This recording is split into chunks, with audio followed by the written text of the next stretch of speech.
Ketika kita ngomongin monitor AOC dan di sana ada 1000R, kita dapetin total dominasi di pasar monitor.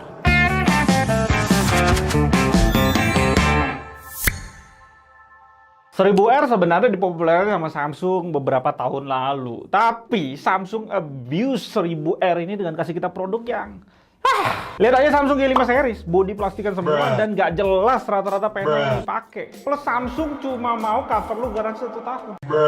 G7 sama G9 sih cukup revolusioner, tapi gini masa monitor Odyssey G9 yang super luar biasa itu harganya sampai 24 juta, lu cuma di cover 1 tahun. Are you kidding me? Di sanalah Samsung membuka celah untuk AOC striving di lini monitor 1000R-nya. Contohnya CU34G3S, monitor yang kemarin baru restock ya. Baru 1 hari langsung habis. Karena memang itu bagus banget, plus garansi 3 tahun lagi.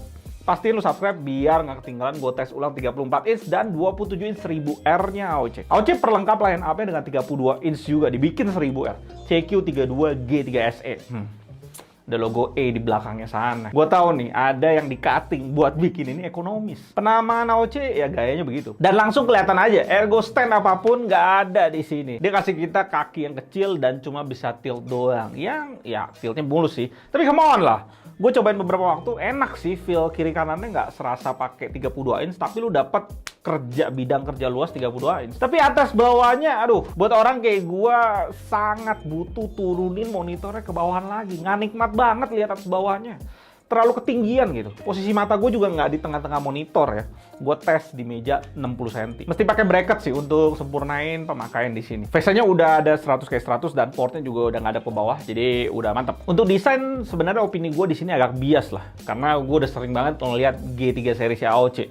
Tapi buat kalian yang baru pertama kali lihat mau beli gitu ya, kalian pasti akan sangat puas dengan desain yang clean. Aksen warna hitam dan merah yang kelihatan manis dan dicampur dengan stand warna silver.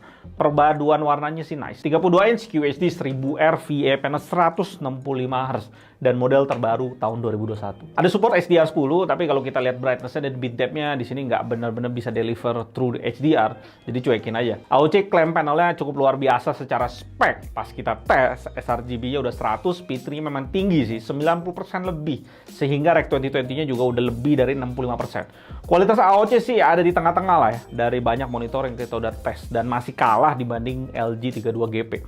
Treatment AOC ke panelnya juga udah rapi secara pabrikan. CCT rata-rata udah mepet 6500. Ini nice. Gamma juga udah mepet ke 2,2 dan delta E udah di angka 5. Akurasi putih ini treatment yang paling rapi dibanding semua monitor white gamut yang pernah gue tes. Sayangnya AOC nggak ngelimit warna keluar dari P3-nya yang luas coverage-nya. Saturasi warnanya di angka 10, warna merah sangat kelebihan dari target. Dengan kayak gitu, ngebuat konten yang lu konsumsi akan selalu oversaturated, terutama di warna merah. Efeknya tentu aja, akurasi warna sRGB-nya kualitasnya biasa aja dengan delta E10. Yang menariknya, di pelet P3-nya itu bagus banget hasilnya di angka 5. Perbandingannya dengan yang lain, di pelet sRGB sih memang monitor white gamut kayak AOC ataupun yang lain yang nggak di treatment dengan baik untuk keluar warna sRGB. Walau gitu, AOC treatment masih lebih baik dibanding LG 32GP850. Beda banget dengan di pelet P3. AOC punya hasil yang paling akurat dari semua monitor yang udah gua tes selama ini. Dan di sana juga kelihatan lebih akurat dibanding 32GP850 yang satu kelas dengan AOC ini. Bagus ya, AOC ini ada preset sRGB di OSD monitor yang kasih kita performance yang amazing. Akurasi putih agak sedikit dikurangin akurasinya, delta E turun ke angka 9, tapi saturasi warna di press habis dengan sangat akurat di angka 2. Dan tentunya akurasi warna sRGB jadi sangat baik, turun ke angka 4. Di monitor ini nggak ada settingan terbaik yang mesti dirubah-rubah, karena dari pabrikan juga udah bagus diurusnya. Kalau lu mau editing sebenarnya lu bisa langsung pakai preset sRGB karena itu udah bagus banget. Paling kalau kalian mau bikin brightness-nya di 200 nits, kalian bisa pakai di 51 poin. Panelnya ini bisa gue push lagi dengan kalibrasi dan hasilnya bisa lebih baik dibanding preset sRGB yang dikasih AOC.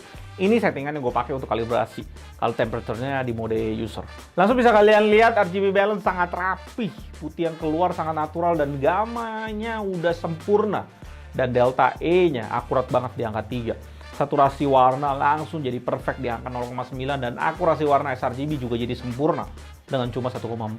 Untuk kontras tentunya sangat baik karena ini panel VA udah sentuh di 2649:1. Dan AOC ini salah satu yang terbaik yang pernah kita tes. AOC klaim brightness-nya cuma 250 nits, pas kita tes dia bisa dapetin 330,7 nits.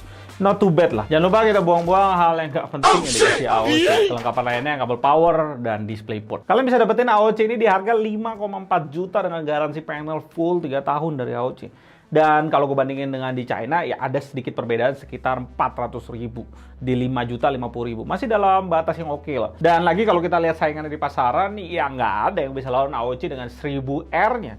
Samsung doang sebenarnya yang punya 1000R, tapi lo akan sangat kecewa lihat build quality-nya. Saingan lainnya sih nggak jelas ya, harganya mahal semua, atau brand yang lebih murah kayak ViewSonic atau Lenovo itu tipe yang lebih lama dari AOC. Kayak ViewSonic itu di 2020, sedangkan Lenovo juga model pastinya lebih lama. Karena kita udah review di tahun lalu, gue nggak nemu sih di display specification nggak ada. Dan mereka semua juga nggak 1000R, jadi ya udah beda kasta. Ya dengan kita tahu kayak gitu, sebenarnya AOC ini total dominasi. Kualitas panel udah bagus, udah ada preset sRGB yang perfectin hasil warnanya 1000R dan kasih garansi 3 tahun full.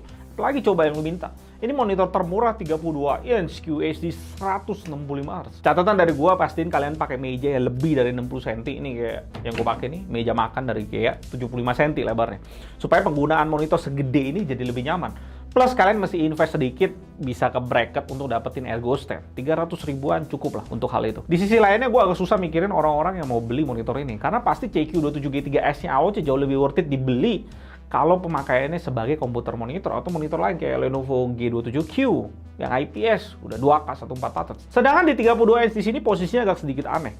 Untuk meja komputer agak kegedean. Untuk digantung di tembok dan dijadiin TV kerasa sempit kalau kita nonton dari jarak 1-2 meter. Karena lengkungannya yang luar biasa melengkung. Dan ingat, karena ini panel VA sangat nggak disaranin untuk main game kompetitif.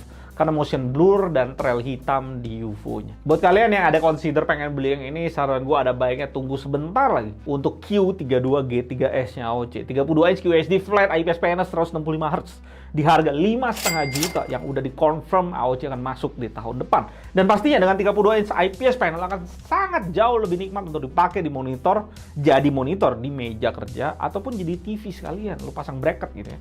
Gue Edwin dari GTD, sampai jumpa dan